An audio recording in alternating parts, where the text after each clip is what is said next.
பரிசுத்த நாமத்திற்கு மகிமை உண்டாவதாக. சென்ற வார கேள்விகளை படித்து பதில்களை தெரிந்து கொண்டிருப்பீர்கள். அதுபோல் இந்த வாரமும் 3 கேள்விகள் முதலில் தமிழிலும் பின்பு ஆங்கிலத்திலும் பதிவிடப்பட்டுள்ளன.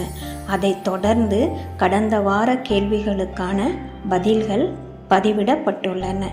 நாம் இப்போது கேள்விகளை பார்க்கலாம். கேள்வி 1.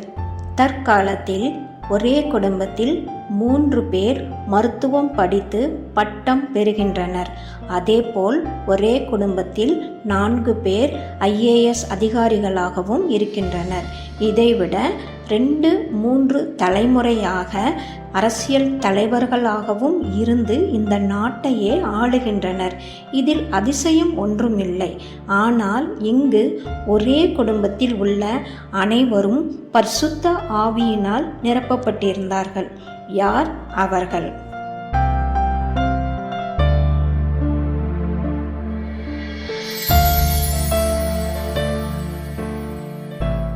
கேள்வி 2. Miss Chennai, miss India, miss world என பல போட்டிகள் நடத்தி அழகன் மற்றும் அழகி பட்டம் வழங்குவார்கள். இதற்கு கடுமையான போட்டிகள் இருக்கும்.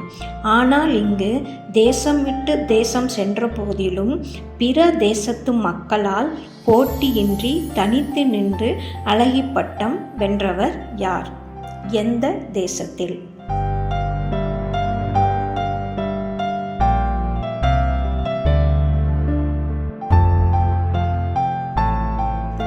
கேள்வி 3.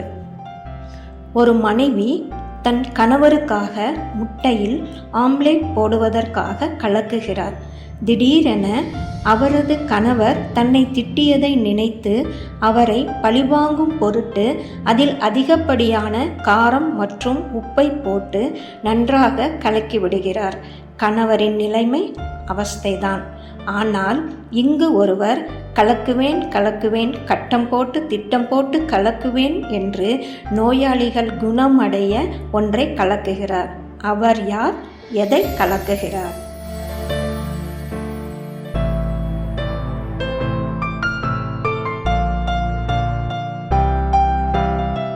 கடந்த வார கேள்விகளுக்கான பதில்கள்.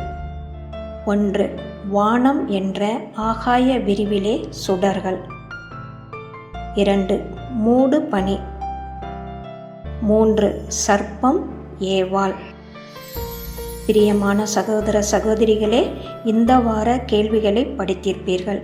இதன் சரியான பதில்களையும் உங்கள் கருத்துக்களையும் கமெண்டில் பதிவிடுங்கள். நன்றி. கிறிஸ்துவே உமக்கே மகிமை உண்டாவதாக. ஆமேன்.